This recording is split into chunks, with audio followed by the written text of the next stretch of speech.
Howdy, folks. Today's a sad day. David Sanborn, saxophone pioneer, legend, innovator, and huge influence on my musical world, died of cancer this week. And I found out about it earlier today. And this is one of those you'll remember where you were when you found out moments. I remember exactly where I was in 2007 when I learned that Michael Brecker died. And now I will remember where I was when I learned that David Sanborn died. As a saxophone player, those were two of my biggest influences in modern music. And I had a close connection with them because I worked for both of them. Back in '95, I created a website about Michael Brecker, and he found it and contacted me, and it ended up working for Mike and created the first official michaelbrecker.com website. And as I was doing that, I said, hey, your buddy Dave Sanborn doesn't have a website. I'd be happy to do the same thing for Dave. He's like, sure, man. I'll introduce you. Let's make it happen. So Michael Brecker introduced me to David Sanborn. That's just kind of cool to say if you think about it. But yeah, Michael Brecker introduced me to David Sanborn, or his management team, and I created the first official davidsanborn.com. This is around 96 or so. And I hosted it on my then college student website, and then on a personal site, and eventually got the official domain names and transferred it. And in 98, I think it was officially online.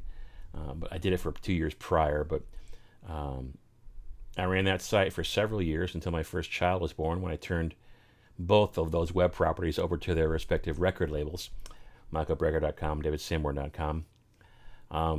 The two were very, very different personalities, yet they were great friends. Mike was entirely into technology, as you can see through all the cool things he did with his electronic wind instrument. I kind of became Mike's Macintosh help desk. He called me with questions about how the Mac worked, or he was trying to do something, had problems. He was deep into it. He was very, very involved in the website design, the layout, wanted it to be fast and zippy, as he would say. David Sanborn had zero interest in any of that. He didn't care about it. He just was happy I was doing it for him. And I said, Dave, because at the time, Sanborn was really, really popular, well known. You had the Letterman show and all the things he was doing. He had night music, all these other things. Whereas Mike was more behind the scenes, kind of an underground, and not as popular saxophone player to the general public, whereas Dave was more public. But I said, Dave, I remember talking to him and saying, you could monetize this. This is probably 98, middle of 90, summer of 98. I said, Dave, we could sell your CDs online. We could sell autographed photos and posters, autographed CDs. You can turn this whole internet thing, this web thing, which was still a novelty in 96, 98, into a revenue center. He didn't care.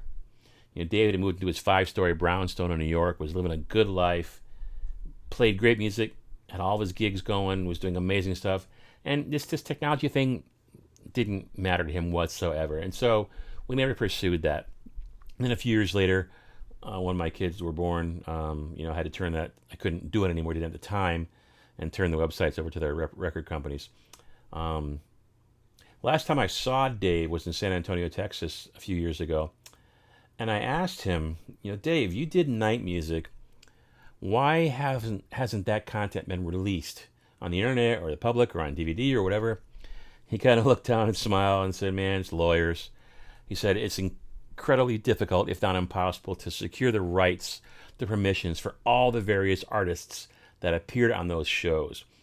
The people that run the estates of some of the folks that were on the show just are not cooperative, and so they refuse to allow the content to be released. And that's just sad, because Dave's show, Night Music, was just so historically significant, in my opinion. That content should be considered important educational material and should be available under the concept of fair use. But, we know how that goes today on the internet. Dave was a pioneer. I think one of the most important things you could strive for as a musician is to create your own voice and not sound like someone else. And Dave sounded like no one else. A lot of musicians sound like Dave, but Dave was a pioneer. He's been playing the saxophone as long as I've been alive. I was born in the mid-'60s, roughly around the time he started playing with the Paul Butterfield Blues Band. And he and his Dukov mouthpiece just cranked out this laser saxophone tone that cut through any band of any kind, like an electric guitar. A single note, and you knew, yep, that's Davey. It's just his tone. Now, Dave wasn't a master technician. He wasn't all the chops of a Michael Brecker or a Charlie Parker or a Cannonball Adderley. But man, the soul he had. Oh my God. He made the saxophone sing like a voice, like a guitar, like a violin. The guy could sing through his horn. And there are just myriad examples of the tracks that he performed that you're like, wow, that song is nothing without Dave's solo. And the vibrato, the dynamics, the soul, the use of his note placement, his time, his tone, it was just magical. He was truly a pioneer and an innovator. And the world has lost that this week. And it devastates me because as an alto player myself, he was a massive, massive influence to me. And I'm just so blessed and honored and privileged to have had the chance to work for him and help get his music out there. I never got the chance to play with him. I never got the chance to give him music to listen to. But I got the chance to work with him and see him several times live. It's a different world today. It's a lesser world with Dave not around. It just really stinks that he's gone. You know, we all move on eventually. But man, rest in peace, Dave. You were a magical, amazing soul. And you will be missed.